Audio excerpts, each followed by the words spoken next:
अस्सलाम वालेकुम। उम्मीद करती हूँ आप सब खैरियत से होंगे। हम भी ठीक है अल्हम्दुलिल्लाह। और यहाँ मैं आज आपको बनाना सिखाऊंगी बड़े के पाए यानी कि गाय के पाए की रेसिपी सालन हम कैसे बनाते हैं। बहुत आसान तरीके से आपको यहाँ बनाना सिखाऊंगी, तो पूरी वीडियो को अंत तक वॉच कीजिएगा।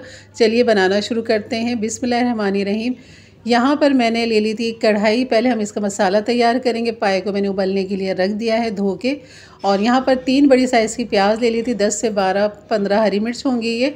और यहाँ पर हरी मिर्च आप बड़ी वाली भी ले सकते हैं, छोटी थोड़ी सी तेज़ होती है। तो यहाँ पर हम डाल लेंगे तेज़पत्ता और हाफ़ कप के बराबर घी ले लिया था मैंने, घी तेल। और यहाँ पर कड़ी पत्ता ही डालेंगे, कोई गरम मसाला साबुत इसमें नहीं जाएगा, हमने पिसा हुआ गरम मसाला डालना है।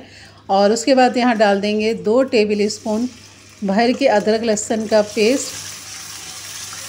इसको हल्का सा भूनेंगे, कड़कड़ाएंगे और प्याज और हरी मिर्च को पीस लेंगे। और जैसे ही अदरक लहसुन हल्का सा भून जाए तो ये पिसी हुई प्याज और हरी मिर्च हम यहाँ पर डाल देंगे और इसको खूब अच्छा सा यहाँ मिक्स करेंगे। बाकी इसमें ड्राई मसाले जाएंगे। जग को भी मैंने हल्का सा पानी डाल के वो भी डाल दिया था इसमें, क्योंकि पिसा हुआ लगा हुआ होता है। 1 टीस्पून भर के लाल मिर्च डाल दी, हाफ़ टीस्पून हल्दी डाल दी, पिसा हुआ धनिया यहाँ पे 2 टेबल स्पून डालेंगे, मैंने 4 टीस्पून डाली है पिसा हुआ धनिया। मसाले के हिसाब से यहाँ पर नमक डाल देंगे, क्योंकि पाए को हमने उबालते हुए उसमें भी नमक और हल्दी का इस्तेमाल किया है। और यहाँ पर भी पाए मतलब मसाले के हिसाब से आपने यहाँ पर नमक डालना है। तो यहाँ पर अगर नहीं भी डालें, क्योंकि ये ज़्यादा बेहतर रहेगा कि आप यहाँ पर जो है ना पहले मसाला भून लें, पाए डालें, फिर आप नमक उसमें एंड में डालें चखने के बाद, कहीं ज़्यादा ना हो जाए। उस हिसाब से यहाँ पर आपने नमक का इस्तेमाल करना है। और यहाँ पर मसाला जैसी भुनाई की तरफ आएगा तो ये रोगन घी इसका अलग हो जाएगा। और इसको बस काफ़ी अच्छा सा आपने भूनना है। जैसे कि आपने देखा था मैंने शुरू में ढक दिया था, हल्की आंच पे छोड़ दिया था। 15-20 मिनट के बाद फिर इसको तेज़ आंच पे मैंने मसाले को भूना है। और यहाँ देखिए पाए को जो मैंने चढ़ा दिया था, ये हल्दी है, इसमें हाफ़ टीस्पून डाल दी थी और मैंने 1 टीस्पून इसमें भी नमक डाल दिया था। इसलिए आपसे एहतियात की बात कर रही हूँ नमक को, क्योंकि इस तरह नमक ज़्यादा भी हो जाता है कभी कभी कि मसाले में हम अच्छा खासा नमक डाल देते हैं। तो आप नहीं भी डालें तो ज़्यादा बेहतर है, क्योंकि जब हम ये यखनी डालेंगे तब उस हिसाब से आप चखने के बाद नमक डाल सकते हैं। तो ये थोड़ी सी एहतियात थी जो बतानी ज़रूरी थी यहाँ पर अब हम मसाले के अंदर डाल देंगे पिसा हुआ गरम मसाला। और मसाले के साथ भूनने के बाद यहाँ पर जो यखनी है वो यहाँ पर डाल देंगे, पाए की यखनी को।